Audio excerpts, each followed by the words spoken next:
Welcome back to the deep dive.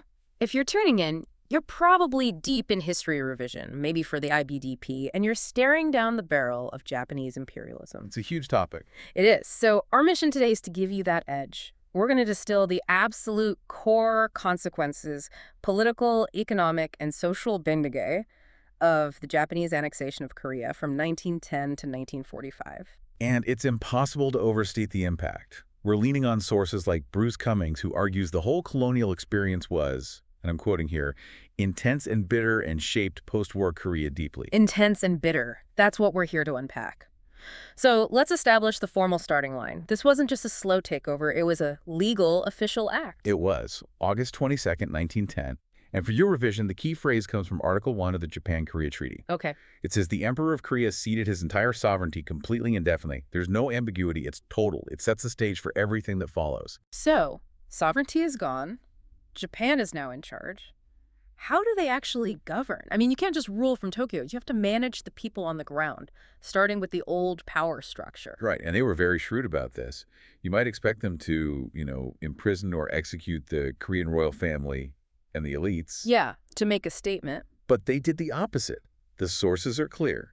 They were paid off with money and titles. So they co-opted them. They completely co-opted them. It created this buffer layer. The old ruling class was now, at least on the surface, loyal to the new regime, which gave it a veneer of legitimacy. A very thin veneer, I imagine. But okay, so that's the top. What about the actual nuts and bolts of administration? Who's running the provinces? The ultimate authority was always the Japanese governor general, always a military man. But a lot of the high posts, both in the central government and out in the provinces, were actually filled by Koreans. But pro-Japanese Koreans? Oh, absolutely. Yeah. Vetted, often educated in Japan, and completely loyal to the empire. Using local faces helped diffuse some of that immediate resentment. This brings us to that first really brutal decade, the military policy era before 1920. Yeah, this was just straight up authoritative and coercive control. The governor general had a massive army at his back. But the real day-to-day power was the police. And they weren't just police in our sense of the word? Not at all. They were doing everything. Collecting taxes, enforcing laws, conducting the census. They were the face of the state everywhere. And here's the part that, for revision purposes, is so important to grasp. This system of administrative trials. It sounds bureaucratic, but it's terrifying. It is. It essentially gave the police the power of judge and jury, right on the spot. They could bypass the entire higher judicial system. So a local police officer could just, fine you, throw you in jail. Fine you, give you a short jail term, or even administer physical punishment, like a whipping with bamboo canes. No appeal. It was designed for immediate, absolute compliance. That kind of pressure has to lead to a breaking point. And it did, right? Yeah. The March 1st protests in 1919. Exactly. Those protests were so massive and so widespread that they got international attention, which embarrassed Tokyo. Japan had to look like it was softening its approach. Which leads to the policy of cultural rule. Right. In the 1920s, they tried a more, quote-unquote, enlightened approach. They eased a few restrictions, allowed a couple of Korean-language newspapers to publish. It was a tactical shift. But it didn't last. By the 1930s, things got much, much harder again. What changed? The change happened back in Japan. The military gained almost total control of the government in Tokyo, especially after the Manchurian incident. Ah, okay. Any Japanese officials who were advocating for more lenient policies in Korea were very quickly removed or assassinated. Korea was now seen purely as a launchpad for war, and that demanded total obedience. So even with all this happening, there must have been an opposition. But the sources say it was pretty ineffective. Why couldn't they get organized? Well, repression was obviously a huge factor, but the bigger issue, honestly, was that they were deeply divided among themselves. You had at least three major factions that just could not agree. First, you had the traditionalists. They wanted the old monarchy back. Exactly. Then you had Western-leaning nationalists who wanted, a modern democracy or a republic. And then, inspired by the Russian Revolution, you had the communists. Three totally different endgames. Completely incompatible. Yeah. They could never form a unified front. Japan's centralized power was just too strong for a fragmented opposition to challenge. Right, so the political machine was ruthlessly effective. But running that machine, funding a huge army, that takes money. A lot of it. Let's pivot to the economy. How did Japan re-engineer Korea's economy to serve the empire? This is where it gets really interesting for analysis, because you have to hold two sort of conflicting ideas at the same time. Which are? Growth and exploitation. You can't ignore the growth. Bruce Cummings talks about significant, if unevenly distributed growth, especially this hothouse industrialization in the 1930s. And the numbers were, they were impressive. The sources say growth in Korea often outstripped those in Japan itself. It did. But the key question is, growth for whom? And how was it structured? It was all about building infrastructure that benefited Japan. Right. The historian James McLean makes that point. The investments, the railroads, the ports, they ended up being good for Korea in the long run. In the long run, yes. That physical capital was left behind. But in the short run? In the short run, the policies shortchanged Koreans massively. And the best place to see that is in the countryside with land ownership. The big land survey. The big land survey. Japan comes in and demands formal legal documentation for all land ownership. Which sounds reasonable until you remember that for generations, land was passed down informally. Most rural families wouldn't have had a deed. Exactly. It was bureaucratic theft on a massive scale. The survey overturned nearly 40,000 undocumented claims. And the result for those families? Devastating. Suddenly, you have families who've worked land for centuries becoming tenant farmers, paying rent on what used to be their own property, and the land itself. It gets funneled to Japanese-owned cooperatives. And that pattern of Japanese corporate dominance, that wasn't just in farming, right? It extended to the new industries, too. Oh, completely. By the late 30s, almost all the large industries were owned by corporations based in Japan. And they got every advantage. Tax breaks, government guarantees against losses. While a Korean entrepreneur trying to start a business was at a huge disadvantage. A staggering disadvantage. And here's a concrete number for you, great detail for an essay. Korean business owners faced interest rates that were consistently 25% higher than their Japanese counterparts. 25%. Wow. That basically strangles any local competition before it can even start. It ensures capital only flows one way.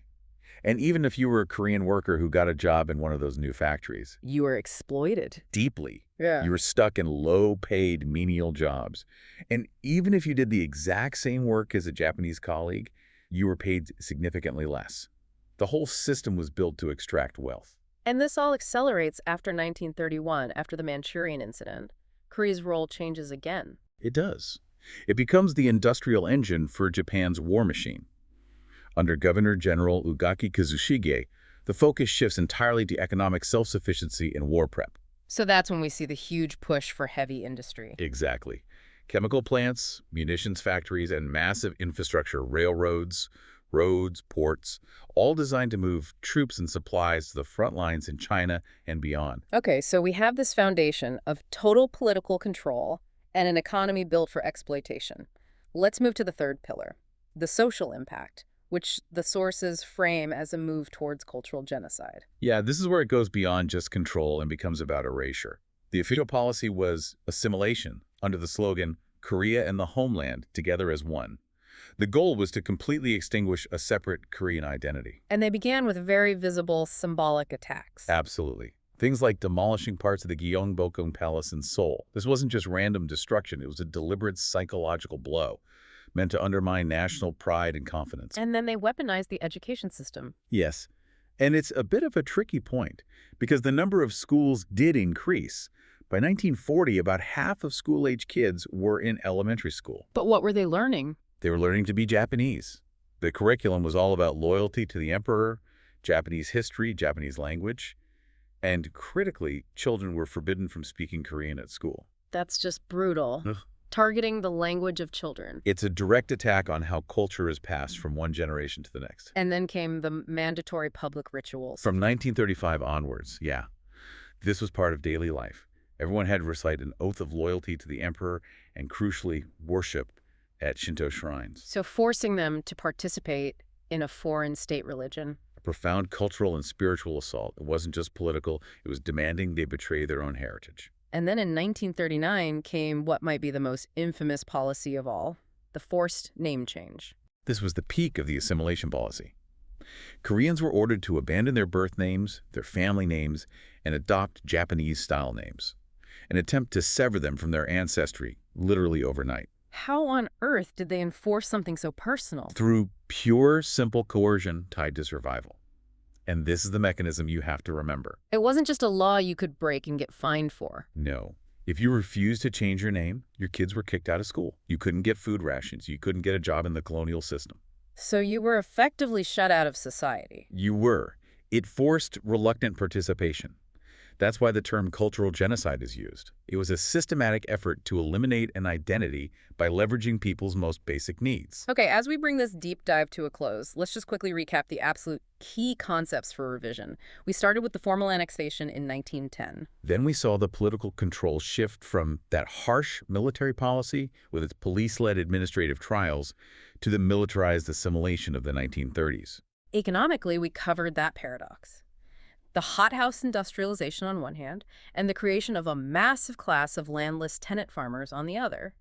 And finally, that full-scale push for assimilation, which was essentially cultural genocide, the language ban, the forced Shinto worship, and the name changes. The pattern is clear. Political control, then economic exploitation, then total cultural erasure for war. So connecting all this for the bigger picture, it leaves you with a really complex question. That infrastructure Japan built, it did, in a way, give Korea a head start on industrialization post-war. It did, but the cost, the cultural loss, the exploitation created these deep, deep wounds. And that leads us to our final thought for you to chew on. The sources say that economic growth in colonial Korea often outstripped those in Japan itself, given that this was a very specific kind of state-controlled, heavy, industry-focused growth. How did that unique colonial economic model precondition Korea for its eventual split after 1945? Did the North, and with its emphasis on heavy industry, just sort of inherit the Japanese colonial blueprint while the South had to build something new? That's a fantastic question. The legacy of that hothouse model and how it played out differently on either side of the DMZ, a real tangle of colonial legacy and post-war paths. Something powerful for you to think about as you continue your revision. Good luck with your studies. You can do this. Thanks for joining us for this deep dive. We'll see you next time.